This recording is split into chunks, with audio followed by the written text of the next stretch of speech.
नमस्कार, वर्णमना में आपका स्वागत है।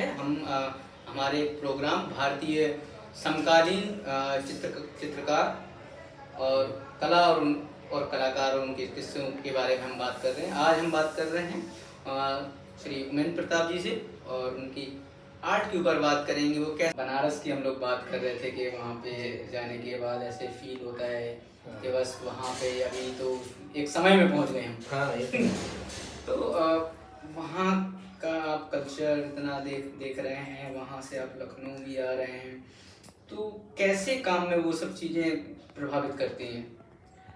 जिस परिवेश में हम रहते हैं, जैसे मेरे काम में बनारस के बाद लखनऊ आने पे मेरे काम में बहुत बड़ा बदलाव आया था। बनारस में जैसे वहाँ का जो वातावरण है कुछ अलग ही है। वो ऐसा लगता था कि हम जब घाट पे बैठते थे तो हमें लगता था हमारे ऊपर समय का कोई प्रभाव नहीं है, और हम ही नहीं, पूरी पूरी भीड़ बैठी रहती थी, वो सब आपको उसी आनंद में दिखते थे। ऐसा लगता आराम से, कोई जल्दबाजी नहीं, बैठे हैं आराम से जाएंगे। और बातें कर रहे हैं, और हर कोई इतनी बड़ी बड़ी फिलॉसफी मारता था।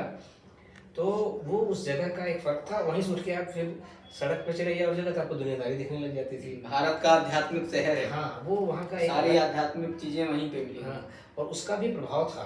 उस समय तक मेरा मन मस्तिष्क दोनों उस वातावरण में बहुत हद तक बहुत शांत और बहुत ही स्थिर था।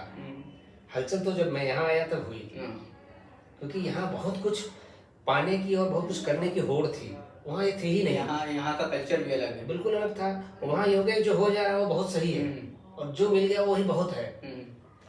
ये आभास तो वहाँ से हटने के बाद हुआ कि नहीं, बहुत कुछ है दुनिया में, बहुत कुछ हो रहा है, और यहाँ से हटना इसलिए चाहिए कि नहीं तो फिर हम ये यहीं रह जाएंगे, फिर हम यहाँ एक टाइम बाद हट नहीं पाएंगे। तो मेरे मन में आने लग गया कि नहीं, आगे बहुत कुछ है, बहुत कुछ देखना है, करना है। वहाँ से आए तो यहाँ एक नई दुनिया मिली और नए तरीके की ऊर्जा भी मिली। ऊर्जा खूब थी लखनऊ में, है ना। ऊर्जा यहाँ भी खूब थी। वहाँ की ऊर्जा यहाँ की ऊर्जा में, वहाँ जैसे कहा जाए ना कि आदमी आत्मज्ञान की तरफ ज़्यादा था, और यहाँ जो है उसको बाहरी चीज़ों के प्रति बहुत जागरूकता थी। तो इसके बीच थोड़ा सा मुझे ज़रूर समय लगा, लेकिन हमें भी कुछ जगहों में वहाँ के पुट मिलने लग गए, क्योंकि आदत थी हम लोगों की घाटों पर बैठने की। यहाँ घाट नहीं मिलता था, तो हम कभी कोशिश करते थे गोमती के किनारे जाएं। हमें कभी ऐसे कोई छोटे छोटे जगहों में, यहाँ की गलियों में जाते थे तो वो बात कुछ मिलती थी। कभी कभी डालीगंज स्टेशन पे जाते थे, तो वो धीरे धीरे वो जगह लगे। और अपना रीजनल सेंटर जो था वो तो ऑलरेडी एक काम का बहुत अच्छा जगह थी। तो वो सब चीज़ें फिर धीरे धीरे यहाँ के लोगों से संपर्क हुआ, अच्छे लोगों से दोस्ती हुई। ये जगह भी बहुत रास आई, बहुत अच्छे से टाइम बिताया। इतना व्यापक विषय जो चुना हुआ है जी, तो सुना है आप लिखते भी हैं। तो कुछ हाँ, मैं अपने ये अवशेष के ऊपर अगर मेरी पेंटिंग के बारे में कुछ लाइनों में कहना हो तो मैं शायद आपको सुनाऊं कि मैं क्या बनाता हूँ।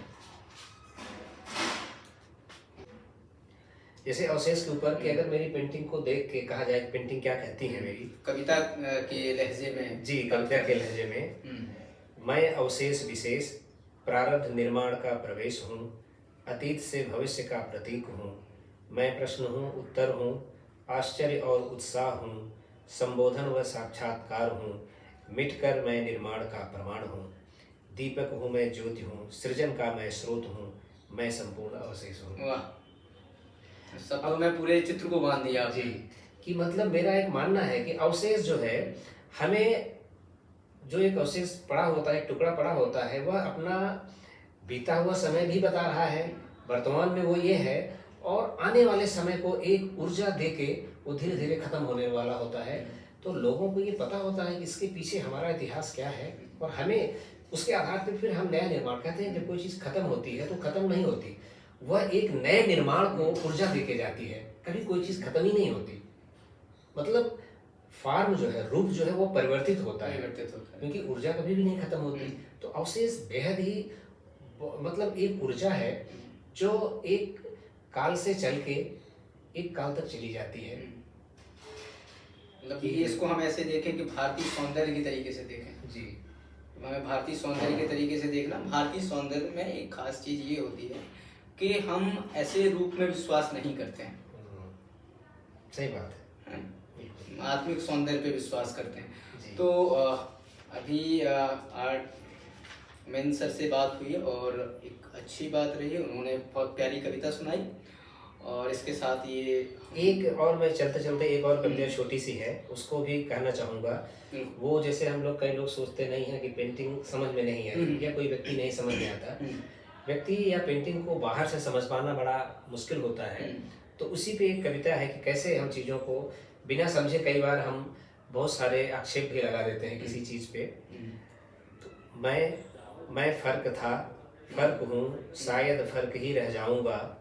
फ़र्क इतना ही है कि पूरी बात मैं अधूरी ही कह जाऊँगा। समझने वाले अगर समझ गए तो ये फ़र्क मिट जाएगा, नहीं तो समय की गोंद में सब सिमट जाएगा, सिर्फ ये फ़र्क ही रह जाएगा। वाह, बहुत बढ़िया। तो इसी कविता के साथ हम ये अपना भारतीय समकालीन चित्रकार और उनकी कला का ये जो प्रोग्राम है वो समाप्ति की ओर लेके जा रहे हैं। बाकी जो सर के जो सृजन कार्य हैं, जो उनकी पेंटिंग्स हैं, वो आप स्लाइड्स पे भी देखेंगे और आप डायरेक्टली उनसे बात कर सकते हैं, उनके चित्रों के बारे में बात कर सकते हैं। अगर आप परचेज करना चाहते हैं तो आप डायरेक्टली उनसे परचेज कर सकते हैं, आप वर्णमने से संपर्क कर सकते हैं। और अगर आप इस प्रोग्राम को आप देख रहे हैं तो अगर आपको अच्छा लगता है तो एक बार सब्सक्राइब भी करें। और इसी के साथ ये प्रोग्राम हमारा समाप्त होता है। धन्यवाद। बहुत बहुत धन्यवाद।